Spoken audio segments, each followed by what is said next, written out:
unfolds in front of you that you're really not prepared for. So we look at this as a temporary measure. Thank you. Dr. Fauci, do you support a vaccine requirement for domestic flights? The president was asked about this earlier this week and said that that had not yet been recommended to him. You're his chief medical advisor. Do you think that's something the country should adopt? You know, I'm not so sure we should say that that would be a requirement. I would say what I've been saying all along, that we have 60 million people in this country who are not vaccinated, who are eligible to be vaccinated. Let's get them vaccinated. Let's get the people who are vaccinated boosted. Let's get the children vaccinated. That's where we want to go, as opposed to a requirement. Wouldn't some people say that, you know, you have extinguished many of your options to, you know, get those people vaccinated, and this is one of the ways, as the OSHA mandate is held up in court, this would maybe be a way to push more people to get vaccinated? You know, that's a possibility, but I think for the people who are listening to this, we again talk about why it's important to get vaccinated. I think what's happening now is another example of why it's important for people to get vaccinated who've not been vaccinated, but also boosting. Boosting is really very important because the data that we get on boosting, if you look at the level, for example, of an antibody, a neutralizing antibody, peak following the second dose of a 2-dose mRNA, it's like at this level. If you look at the peak following the third shot boost, it goes way up here. And people ask, why is that important? Because our experience with variants, such as the Delta variant, is that even though the vaccine isn't specifically targeted to the Delta variant, when you get a high enough level of an immune response, you get spillover protection even against a variant that the vaccine wasn't specifically directed at. And that's the reason why we feel, even though we don't have a lot of data on it, there's every reason to believe that that kind of increase that you get with the boost would be helpful, at least in preventing severe disease of a variant like Omicron. Dr. Fauci, as you know, a lot of Americans right now are shopping for the best sort of booster or whatever they can get. And given the fact that manufacturers and scientists are racing to learn more about this variant and then to modify a vaccine that will more directly combat it right now, first, for those who already received their boost, how long would it be for them before conceivably they could have a new modified booster that would more directly target this? And is there any reason those individuals should wait, given the White House has said it'll be a couple of months perhaps before we have a more modified vaccine that more directly targets it? Great question, because we get asked it a lot and it's a relevant question. So right now, I would not be waiting. People say, well, if we're going to have a booster-specific vaccine, should we wait? If you are eligible, namely 6 months with a double mRNA dose or 2 months with the J&J, get boosted now. We may not need a variant-specific boost. We're preparing for the possibility that we need a variant-specific boost. And that's what the companies are doing. We have been, the administration has been in contact with the pharmaceutical companies to go ahead and take the steps in case we need it. But the mistake people would make is to say, let me wait and see if we get one. If you're eligible for boosting, get boosted right now. Thank you, Dr. Fauci. Follow up to Tyler's question, because there is screening in place for international travel, but we've seen how quickly variants can spread once they reach our shores. Does the science not suggest that there should at a minimum be a testing requirement for domestic air travel? And if not, why not? Well, again, these kinds of things we always talk about and consider, but right now, I'm not so sure we need a testing for an air travel in this country. I always get back to the fact is that people should wind up getting vaccinated and boosted if they're eligible for a boost. I keep coming back to that because that's really the solution to this problem. Jay. Two quick ones. Moderna executives have said in the past couple of days that this variant appears threatening and may demand new vaccines. What do you make of those remarks that seem a lot more alarmist than the administration's view or other vaccine makers? Well, I know that we don't have enough information right now. As you know, and we've said this, that the profile of the molecular profile of the kinds of mutations that you see would suggest, A, that it might be more transmissible and that it might elude some of the protection of vaccines. But we don't know that now. We don't know what the constellation of mutations are actually going to be. We have to be prepared that there's going to be a diminution in protection, which is the reason why I keep getting back over and over again and say why it's so important to get boosted. But I think any declaration of what will or will not happen with this variant, it is too early to say. And I think we need to be careful because I know you're going to be reading a lot of tweets and a lot of comments about this. We're really very early in the process. Saying that this proves more transmissible but less virulent than Delta, would there be any public health benefit to furthering its spread by lifting travel restrictions, for example, so it can outcompete the Delta variant? You're talking about something really dangerous. You're talking about let a lot of people get infected to see if, in fact, you could protect them. That's something that I think almost all infectious disease people with any knowledge about infectious disease would not say that's a good idea. Dr. Fauci, we are firmly in the holiday season, and a lot of Americans are wondering whether it's safe, even if they've been vaccinated, to go to a cocktail party without a mask, with a glass of eggnog in their hand. What's your advice to them? Well, the advice is what I follow myself and what I tell people to do, is that get vaccinated. I'm going to get to your question. I'm not eluding it. Get vaccinated, number one. If you're eligible for a boost, get boosted.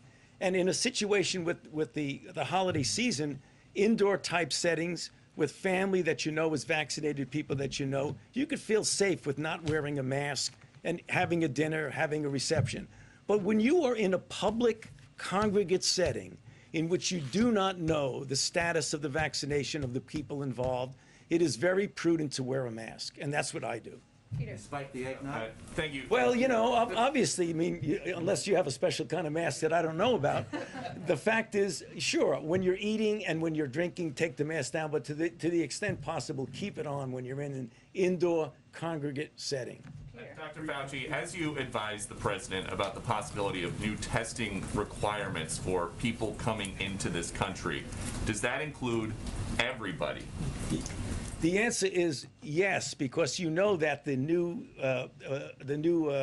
regulation, if you want to call it that, is that anybody and everybody who's coming into the country needs to get a test within 24 hours of getting on the plane to come here. But what about people who don't take a plane and just these border crossers coming in huge numbers? You know, that's a different issue. For example, when you talk, we still have Title 42 with regard to protection at the border. So there are protections at the border that you don't have the capability, as you know, of somebody getting on a plane, getting checked, looking at a passport. We don't have that there. But we can get some degree of mitigation. Is there something to do to test these people somewhere else? There Here? is testing at the border under certain circumstances, as you know. Doctor, two questions. First, for folks in California, I know this is only one case, but what's your message to them should they be particularly concerned? And secondly, with your emphasis on boosters, why not make a determination that it's in the interest of public health for the definition of fully vaccinated to include that additional dose? Okay, so for the people in California, we've been in contact with the public health officials in California. I'm not sure exactly what they're going to say, but I'm pretty sure they're going to say just do all of the mitigation, all of the things that we have been talking about up to now. For those who've not been doing that, start doing that. For those who have been, continue doing that. And then in terms of making a determination that Yeah, I fully mean, vaccinated... again, there's the official determination of what something is for a variety of reasons. For example, employment and getting vaccinated, what is the definition? That will stay that way. For optimal protection, I'm talking about what your personal effort to be optimally protected. That's why I say we should all get boosters. What about in terms of the mandate? Like, you have a vaccine mandate. Right. At what point does the booster become part of the mandate? Yeah, I can't answer that right now, but I know that for the time being, the official definition of fully vaccinated is 2. But do you see that changing? We keep having these variants. We're concerned about them. It could You're change. concerned? It could change. It could change, yes. Recommend it change? Well, I don't know. Let's see what rolls out now. I mean, I know if I say it's going to change, it's going to get spread out. That's it. We don't know right now whether it should change, but it might. Question on quarantining for international visitors. Do you think international visitors, when they arrive, they issue quarantine for 7 days, regardless of vaccination status?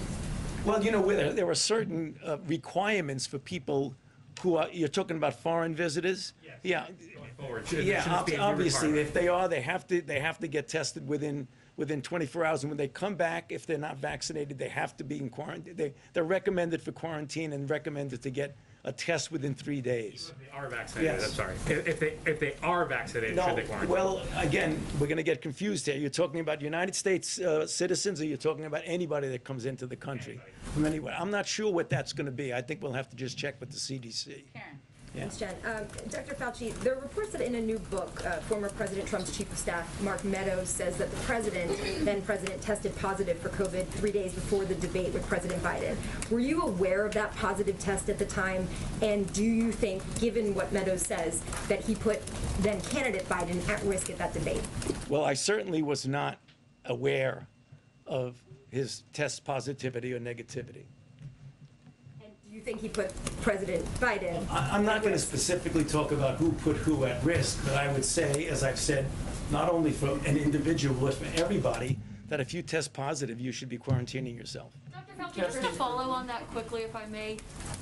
President Trump's doctor, who you worked with at the time, Dr. Sean Conley, was aware of that, according to Mark Meadows, who you also worked with during that time. And yet, former President Trump continued to go out in public events. Based on your medical advice, is that something that you would have recommended if he had tested positive? Well, I would recommend to anyone, whether it's the president or any of my patients or any of the people that I deal with, that if you test positive, you should be prudent and quarantine yourself. Christian. Dr. Fauci, Christian.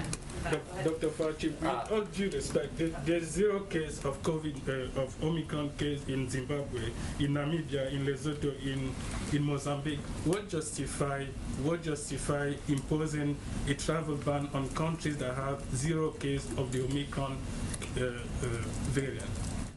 You know, that's a very good question, an important question, and we did struggle with that, but we wanted to see if we could bide time temporarily. So I do hope that this gets sorted out and lifted before it has any significant impact on your country. Go ahead. I think we have to keep going so we can get more people. Thank you, Dr. Go Fauci. ahead. Last week, the governor of New York signed an executive order to postpone elective hospital surgeries to prepare for the Omicron variant. I know that you and your team are being proactive as we try to learn more about this, but do you believe that some states might be going too far too quickly before we know too much? You know, I really don't want to comment on situation in individual states because there are so many factors from state to state that are different. I don't think it would be appropriate for me to comment whether a state should or should not postpone elective surgeries. And then the president said that we will defeat this variant of the coronavirus, not with lockdowns or shutdowns, but based off of, the tools that we have now. Is there anything that we are, taking into this new variant experience based off of some of the adverse effects of some of those lockdowns? I mean, we just passed, I think, 100,000 overdose deaths for the first time ever. Yeah, I mean, first of all, we always discuss things that we might do to better our preparation, better our response. That's something we discuss every single day. But right now, what I've always said, and I'll continue to say, let's utilize and implement the tools that we have, because if we had done that, if we had the overwhelming majority of people in this country vaccinated and those who needed to be boosted, our vulnerability would be much less than it is right now. Brian, last one, then I gotta let him go. Dr. Fauci, what do you see as an end game? In the 1917, 1918 flu pandemic, it eventually evolved till it was less lethal. But there are those who are saying that we're never going to get that far with this virus because we need more people vaccinated. What do you see as the end game? I mean, the end game, which we hope and I think will occur, is that as we get more people vaccinated, not only in this country, but globally, we will see a situation where viruses will not have the opportunity, what they have right now, is to essentially freely distribute and freely circulate in society, both domestic society and global society. The more protection you get with vaccines, the less likelihood a virus has to do that, the less likelihood a virus has to mutate, the less likely you're going to get a variant. So one of the things that we need to do about our long end game is to do the things we've been saying every single day, not only for ourselves, but internationally. And we have done a lot and will continue to do a lot to get lower middle income countries vaccinated. Think it'll evolve into something less lethal? Oh, absolutely. I mean, yeah, I mean, there's no doubt that, that this will end. I promise you that. This will end. Thank you, Dr. Fauci. Sir, we have to let Dr. Fauci go. I appreciate you. Thank you for coming. I appreciate it. Not additional details, but they're going to be doing a press conference in California where they may have additional details to share. I know we have a bit of a crowded day today, so we'll get to as many people as possible, and we'll let people know when they need to gather. So just a couple of light things at the, not light, but a couple of few things at the top. I'm sure everyone saw the red ribbon on the North Portico marking World AIDS Day, honoring the 36 million people, including 700,000 Americans who've lost their lives due to HIV/AIDS. Earlier today, we released an updated national strategy for ending the HIV epidemic in the United States by 2030. This is a national plan to re-energize a whole-of-society response to the epidemic while reducing the terrible toll of this disease and supporting those living with HIV. The President remains deeply committed to ensuring that those with HIV are treated with equity and dignity, and I know he'll have more to say soon. I also wanted to note a little bit of supply chain news. We announced in October the ports of Los Angeles and Long Beach worked with our administration and our port envoy, John Procari, and announced a plan to cut down the number of days containers sit on the docks by charging ocean carriers a fee that escalates the longer a container sits on the dock. The good news is the result of the fee announcement alone, which hasn't even been implemented yet, has been pretty remarkable. The average time a container sits on the dock is on track to be back down to where it was when the president took office in January, and lower than it was in November of last year. This means we're getting goods faster to delivery trucks, faster to shelves, faster, of course, to people's homes. The fee has not even been implemented yet, so it is the fear of the fee, I suppose, that has prompted these steps. Also, just wanted to note the Vice President is convening the Biden-Harris administration's inaugural Space Council meeting today. She will be announcing 5 new members of the council, including the Secretaries of Education, Labor, Agriculture, and the Interior, as well as the Climate Advisor, and will also be announcing the release of the Space Priorities Framework. With that, Zeke, go ahead. Thank you, Jen, and first off, happy birthday. Thank you, I appreciate that. Thank you. Thank you. 25 feels really good, guys, as you all know, so I appreciate it. On the topic of COVID, can you tell us when the last time the president was tested for the virus, and if there's been any change to the protocols surrounding his testing? And then just a request on behalf of all of us for some more regular updates on how frequently the president is tested and the outcome of those tests. Absolutely. The president was tested on Monday. His test was negative. We can venture to provide you regular updates on that. Nothing has changed on the protocols. Thanks. Secretary of State Blinken earlier today said that the U.S. was willing to impose new sanctions on Russia that it hasn't been willing to impose before if it were to invade more of Ukraine. What are those additional sanctions that the U.S. is considering, and sort of have there been other messages that you've been communicating to Moscow to prevent that action from happening? Well, Secretary Blinken made those comments. He's in Europe now, meeting with European counterparts and NATO partners and allies. He noted in his remarks, he detailed his concerns and conveyed that the United States, as you noted, Zeke, has been engaging intensely on this issue with our allies and partners, including, of course, on this trip. We've also been in touch directly with the Ukrainians as well as the Russians. In terms of what the tools would be, we have demonstrated from the beginning of this administration that we are willing to use a number of tools, economic tools and other tools, to address harmful Russian actions. The Secretary made clear today that we would not hesitate for making use of those tools, but we're going to do that in coordination, in close coordination with our partners and allies. So I don't have anything else to preview for you today. Finally, the president said he hadn't seen the Supreme Court arguments today in the abortion case. Is he going to get a briefing from somebody on how arguments went? And given that a majority of justices seem inclined to let that Mississippi law stay in place, what steps is the White House taking to act in case that law stays in place and if Roe itself is overturned? Sure. Well, I would note, as I think many of you have experienced, the president has had quite a busy schedule today, and of course, he will be updated and briefed by his team on those arguments. I know we were all impressed by the strong argument in defense for the protection of Roe v. Wade and the women's right to choose made by the Solicitor General during the hearings this morning. I would note that the president believes, since you gave me the opportunity, that the Mississippi law blatantly violates women's constitutional rights to safe and legal abortions. This case presents a grave threat to women's fundamental rights, to all of our rights as protected under Roe v. Wade for nearly half a century. Every woman, every American deserves access to health care, including reproductive health care, and the president is deeply committed to the constitutional right. As we've outlined before, and as he's mentioned before, he's committed to working with Congress to codify the constitutional right to safe and legal abortion as protected by Roe and subsequent Supreme Court precedent. He's announced his strong support for passage of the Women's Health Protection Act and urges Congress to pass it. So we will continue to advocate for that. Zeke, go ahead.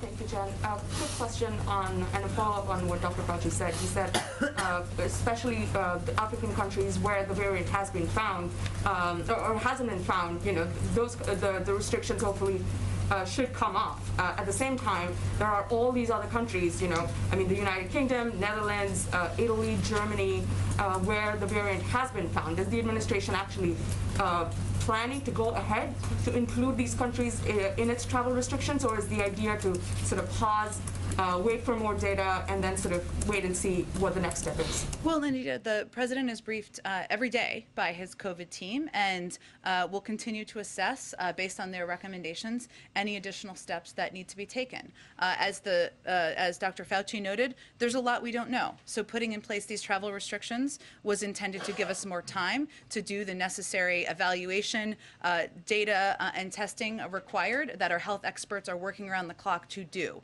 And they made this assessment and recommendation about the countries in this, where we would put in place these travel restrictions in order to give us that time. But whether additional countries could be added, we will continue to assess. And obviously our objective is to not have any of these be permanent. We want to learn more information, know more information, but the president is always going to err on the side of protecting the American people. Just a quick follow-up on that. So the couple of countries where there haven't been any cases found, are you quickly moving forward with the decision on whether you want to lift the travel ban? Again, we're going to continue to assess what steps need to be taken to protect the American people. This was not a political decision. It was based on the advice, recommendations of the health and medical team. The president accepted that advice. He put in place those restrictions, and he's always going to err on the side of protecting the American people. But of course, as we learn more information, we're going to continue to assess what additional steps should be taken. Go ahead. Sorry, a quick one follow-up, Jen, on gasoline prices. Yeah. We've sort of been looking at retail and wholesale gasoline prices for a while now, and a Reuters analysis shows that the price gap has gone up to $1.40. This is despite the president's calls to companies to reduce that gap. They're clearly not paying attention, and we're wondering what more the White House can actually do to get them to comply with what the White House is asking. Well, you're right. The price at the pump usually moves alongside the price of refined gas. But recently, as you noted, there's been a split where the price of refined gas is going down, but prices at the pump are going up. That's exactly why the president sent the letter to the FTC last week, because that's not what we should see as the trend. There shouldn't be price gouging across the country. You shouldn't have oil CEOs bragging out there about the profits that they benefit from when prices are high at the gas pump. The FTC, as you know, is an independent agency that has the discretion, the tools to look into whether anti-consumer conduct is occurring in the market. So I'd certainly point you to them, but we'll continue to raise this issue. The president sent a letter last week, as you know, asking them to look into this. Long-term solution, right, John? Anything immediate? Well, again, the FTC, as an independent agency, I'd point you to them. Go ahead. Thanks, Jen. Has the president been briefed on this first case of the Omicron variant, and who briefed him? He has been briefed. Again, he meets with his medical team every day. But was he briefed this afternoon or this morning on the first case? Well, he has a regular briefing with his, I'm not sure if it was this morning or afternoon, he'll receive more detail, but he is aware and has received the initial information on the first case. Thank you. And Secretary Blinken's comments today about Russia preparing essentially to invade Ukraine, that they don't know if Putin has made the decision to do so. Does President Biden have plans to speak with President Putin in the coming days? I don't have any calls or engagements between them to preview. I would say we are in touch with Russian officials at a range of levels. We have been clear about our concerns about their bellicose rhetoric, as well as the reported troop buildup at the border, and that message has been sent clearly. Also, it's very public that we've been in touch and engaging with our European partners and allies about what steps we would take should they choose to make that move forward. Go ahead. On the issue of quarantines, Dr. Fauci, you touched on this a bit, noting that they are still a recommendation for some. But can you explain further why they aren't being mandated, or why that isn't up for consideration? We base decisions on the recommendations of our health and medical advisors. Obviously, there are recommendations that have been made, as you saw the CDC statement last night. Recommendations versus requirements. Sometimes a challenge is implementation and how you would implement things, but we're going to continue to rely on them for advice and make decisions about what policies should be announced. Can I note one thing? Because the president is obviously speaking tomorrow to outline his winter plan.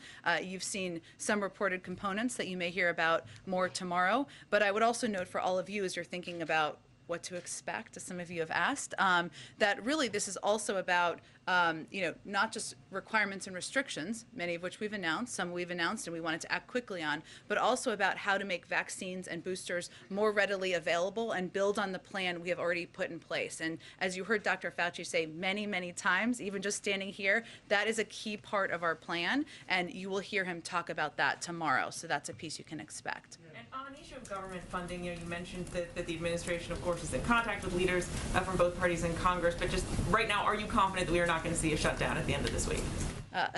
That's what we are working towards. Obviously, it requires Congress to prevent that from happening, but we have every confidence they will move forward and prevent the government from shutting down. One more. Has the president reached out yet to the families of the students that were killed in yesterday's school shooting? I don't have any calls to read out at this point in time. I will check and see if there's any updates on that for you.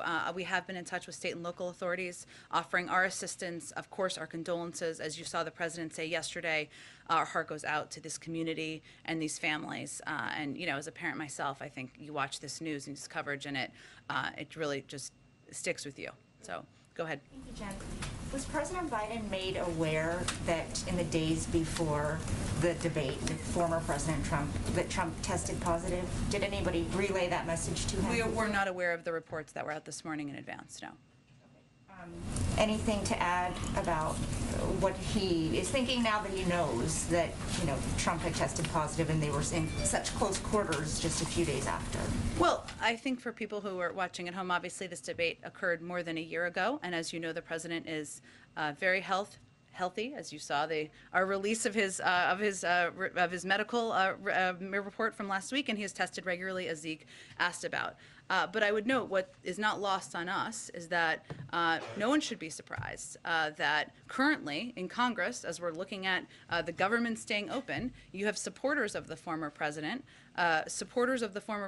who withheld information reportedly about testing positive and appeared apparently at a debate, also held events at the White House, reportedly with military veterans and military families, reportedly. Many of you covered, so you could confirm that, and did that without disclosing. And these supporters of the former president are advocating for shutting the federal government down so that 20% of the public who are refusing to get vaccinated or tested can be free to infect their coworkers, our children, filling hospitals, that is what they are advocating for. They want to shut the government down in order to advocate for people to assert that on society. So I don't think that should be lost on us as we're looking at these reports this morning either. And then a question on the messaging around vaccines and boosters, because initially I think it was, get the vaccine for protection, and people interpreted it as protection from catching COVID. But given the number of breakthrough cases we are seeing, is the message evolving to get the vaccine and booster so you don't die or so you don't get really sick because you'll probably catch it? I mean, I just am trying to understand how we should be thinking about the vaccine and boosters now, given how many breakthrough cases there are. Well, Leisha, I think this has been the case for several months now, that the messaging from our health and medical experts, and therefore as a result from all of us, has been that the vaccines and of course the boosters can have an enormous impact on protecting you from serious illness and death. That there will be breakthrough cases. But I can tell you myself that there is a big difference from getting COVID and having a mild case and being in the hospital and on a ventilator or infecting people in your community. So that has been our message for several months now to people across the country. There will be breakthrough cases, but certainly preventing hospitalization and preventing death is a significant value of these vaccines and the subsequent boosters that are now available across the public. One quick one yeah, go ahead. World AIDS Day. Ahead of today, the British government announced they would begin to allow people who have tested positive for HIV to join the armed forces if they no longer have detectable cases. Is President Biden considering revising the ban on HIV positive people or lifting it? I would really point you to the Department of Defense. I'm happy to see if there's anything new from them on that front. Go ahead, Peter. Thank you, Jen. Happy birthday. Thank you. The president talks You about. better ask me a really hard question now, otherwise conspiracy theories out I've there. got like 3. So President Biden talks about how respecting the rule of law is one of America's most cherished values. Does that mean that he's going to stop pushing for these vaccine mandates for workers now that federal courts are saying that they don't know if they're legal? Well, let's just clarify exactly what we're talking about here. There are vaccine requirements that, and testing, a lot of companies do requirement to be vaccinated or tested, that companies across the country have been putting in place for months. Recent polling by USA Today and other outlets have suggested that 60% of businesses are moving forward on putting these requirements in place. You know why? Because it makes sure they have a healthier workplace. It makes people feel more confident in going back to work, something that a lot of employers, as they're trying to hire, have had issues with, and that they're moving forward in putting in place additional requirements or additional steps to protect their workforce. That's absolutely their right to do. There are court cases right now, something that the Department of Justice is fighting, and we are confident in our ability, given it's based on a 50-year law, are these OSHA requirements, and the implementation date is in early January. But what should be clear to people out there is that private sector companies, many of whom are just putting in place steps to protect their workforces, have every right to do that. That helps their workforce, that helps the economy, and that's something we certainly support and advocate for people doing. Okay, to the questions from earlier about messaging, whatever happened to President Biden's promise to shut down the virus? We're working on it, Peter. There's another variant here. Is the idea that you want people now to kind of wrap their heads around that the president, instead of shutting down the virus, is going to try to help people live amidst the virus and go about their lives, but COVID is going to be here? Well, Peter, what's very important for people to understand, and all of you are communicating to the public about what steps they can take to go back to normal or go back to normal life, something everybody wants to do. We're all sick and tired of this virus. But we need approximately 20% of the population, or more people than are currently vaccinated, to go get vaccinated and go get boosted. What we can do as the federal government is make those vaccines free, make the boosters free, make them available. The president will talk more about what we're going to do tomorrow, but we need the American people to do more who are not vaccinated to help us continue to fight the virus. Last one, a lot of talk about the first Trump-Biden debate today, but at the second one, in 2020, when roughly 220,000 Americans had already died of COVID, Joe Biden said about Trump, anyone who is responsible for that many deaths should not remain as president of the United States of America. Is that still the standard now that more Americans have died under President Biden than President Trump? Well, I think the fundamental question here is, what are you doing to save lives and protect people? And the former president was suggesting people inject bleach. He apparently, reportedly, didn't even share with people he was going to interact with that he had tested positive for COVID himself. He continued to provide a forum for misinformation, which probably led to people not taking steps forward to protect themselves, to wear masks, to eventually get vaccinated. This president has made the vaccine widely available. He's relied on the advice of his health and medical experts, and he is trying to be a part of solving this crisis, getting the pandemic under control. And I think there's a pretty stark difference between their approaches. Go ahead. Jen, some Democrats have been pushing the president to suspend the federal gas tax as a way to show concern about inflation right now. Would President Biden support or consider a suspension of the federal gas tax? I'm not aware of that being under consideration. Go ahead. Thank you. You just said that one of the reasons to get vaxxed and boosted is not only to protect yourself against serious illness and death, but also to prevent infecting people in your community. Are you saying that people who are vaccinated cannot pass the virus on to people in their community? I wasn't suggesting that, but I think there's no question that people who are unvaccinated will more easily get the virus than people who are vaccinated. We know that from data. I'm about passing it on, not getting it. I understand, but again, people who are unvaccinated, who have not received a vaccination in communities, of course they are going to be transmissible out there in communities. They can get the virus and pass it along. That was the point I was making. And one question about Build Back Better, which is being negotiated in the Senate still, including the SALT deduction. Yeah. The president has said he wouldn't sign any tax hikes on people making less than $400,000 a year. Is he also committed to ruling out any tax cuts for people making more than $400,000 a year? His bar continues to be he's not raising taxes on anyone making less than $400,000 a year. There are ongoing negotiations, as you know, about the SALT deduction, not something the president proposed, but something leaders have conveyed at different times. There's obviously support for, and we obviously want to get this legislation moving forward. We expect the final legislation will address some of the most unfair results of the 2017 tax law SALT provision, particularly its impact on middle-class taxpayers and the uncertainty it caused. And the president expects it to be fully paid for. But again, his bar has not changed. We, of course, want to cut taxes for people, middle-class families across the... $400,000? Again, this is not a proposal that the president proposed himself, but it is something, as you know, that there is support for, different versions of it in Congress. It's currently being negotiated.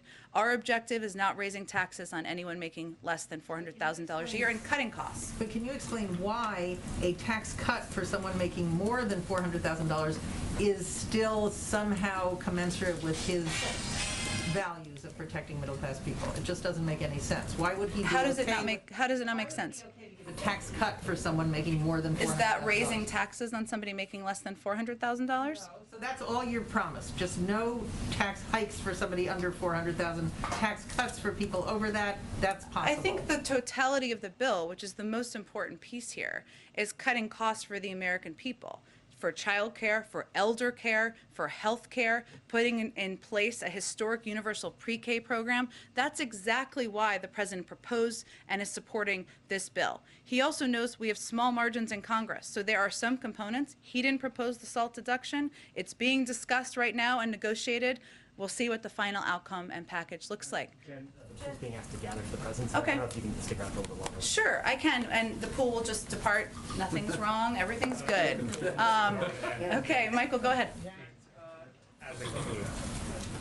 In terms of, on Monday you gave an update in terms of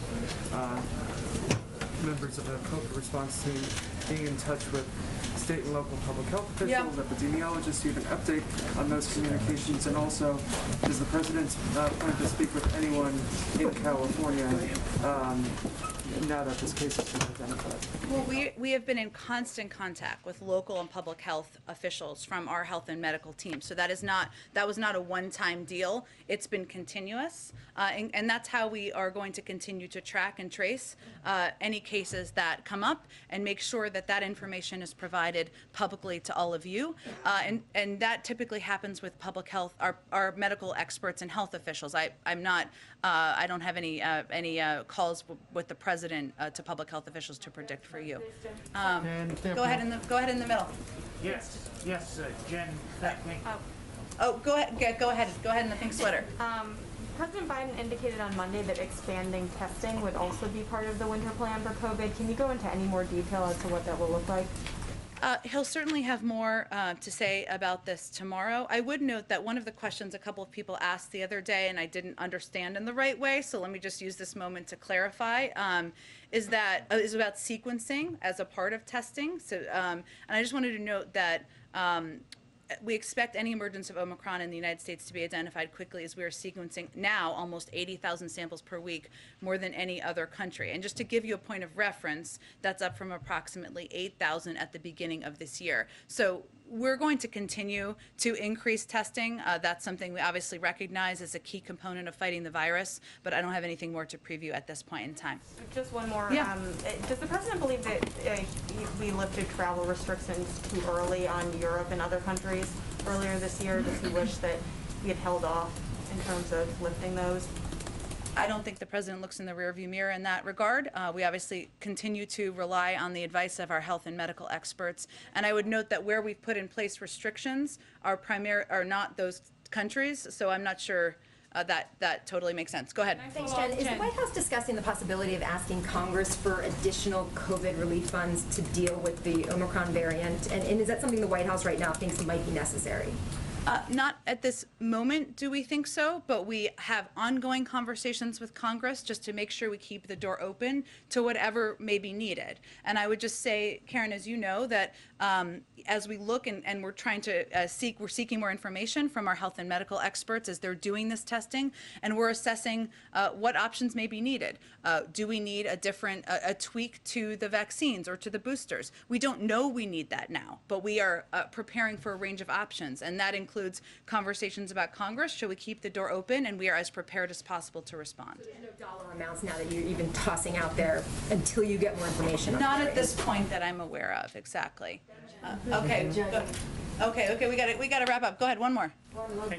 Thank you, Jen. Happy birthday to you. Thank you very much. I want to ask about Bangladesh. Okay. As the country is running by authoritarian regime more than a decade, and main opposition and first woman prime minister of Bangladesh now is in a life and death situation. She was in jail, according to State Department report. It's a political ploy to remove her from the political process.